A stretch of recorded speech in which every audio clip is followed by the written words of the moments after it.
Bill, we have a this day in sports history that we want to discuss with you. Back in 2020, the season wasn't just starting, it was actually just ending. In Orlando, the LA Lakers beat the Miami Heat 106-93 in Game 6 to win a record-equaling 17th title. LeBron James won the MVP, first to win the award with 3 different teams. What a year that was. Thoughts on that, Bill? I mean, what an incredible season for the Lakers. And I just heard Pete Prisco say this in his NFL Power Rankings conversation about the Rams.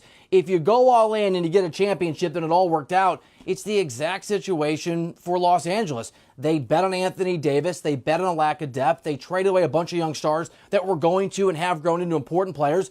They got that championship, so congratulations, LA, celebrate. But the consequences of that decision, and again, they got the ring. They got the prize. But the consequences of going for it 2 years ago are going to be very stark, I think, this year. Yeah, it was the last time that LeBron James and Anthony Davis were both healthy for an entire season. So as you look at things spinning forward to this season, what are your expectations for the Lakers this season? Are they just continuing to pay the debt?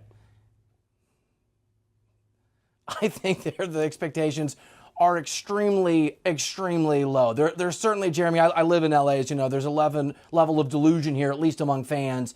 LeBron James is LeBron James, and he certainly was last year, but he no longer is a guy that you can rely on to play 75 to 82 games. He'll probably play in the 60 range if things go well, and he'll play at a ridiculous level because he's LeBron.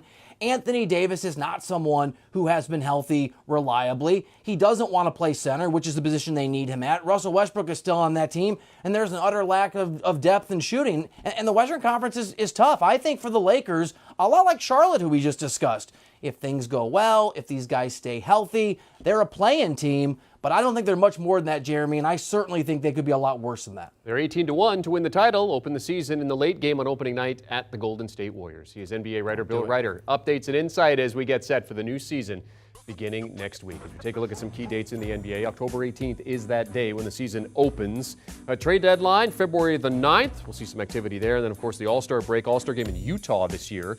That is in mid to late February. The play-in tournaments and the playoffs begin in April. Do you want a sports network that delivers everything that matters about the game? The highlights, the picks, the instant analysis, no yelling, no fake debates, no politics. Hit the subscribe button and never miss a moment.